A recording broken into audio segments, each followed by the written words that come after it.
toute la semaine dernière la 9e édition du Forum mondial de l'eau à Dakar avec comme principale conclusion la nécessité d'une coopération renforcée entre différentes entités régionales et internationales. En Afrique, 80% de la population rurale ne dispose toujours pas d'un accès à l'eau potable. Notre correspondant Nicolas Négos s'est entretenu sur le sujet avec l'entrepreneur malien Samba Bathily. Monsieur Bathily, la semaine dernière, Dakar a accueilli le Forum mondial de l'eau.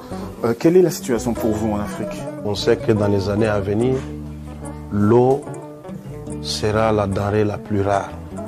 Et je pense que l'eau est plus importante que le pétrole. Parce qu'on peut vivre sans pétrole, mais on ne peut pas vivre sans eau. On en a beaucoup entendu parler lors de ce forum, l'appel aux investisseurs locaux pour aider à améliorer la situation de l'eau. Cela veut-il dire que les gouvernements ne font pas suffisamment pour leur population? Ils doivent faire plus, mais ce n'est pas seulement le rôle des seuls gouvernements. Chacun a un rôle à jouer, le secteur privé, le secteur public, les bailleurs de fonds internationaux. La question de l'eau est une question aussi de sécurité nationale. Vous avez vu des crises entre l'Égypte et l'Éthiopie. C'est l'eau qui est à la base. Vous voyez beaucoup de crises entre les paysans et les éleveurs. C'est aussi des questions d'eau.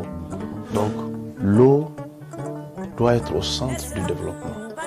Donc on doit faire plus parce que ça va éviter à nos pays beaucoup de catastrophes, beaucoup de guerres. Et puis même beaucoup de déplacements. Il y a en ce moment même la crise ukrainienne qui affecte l'économie en Afrique avec la hausse des prix des denrées alimentaires. N'y a-t-il pas des opportunités justement pour le continent? C'est une opportunité. Vous avez vu avec le coronavirus, c'était une crise. Les prix des denrées ont doublé. Je trouve ça quand même inconcevable qu'en Afrique, qu'on ait 25% des terres arables, qu'on ait une population jeune, la population la plus jeune du monde, qu'on ne se penche pas sur les questions agricoles.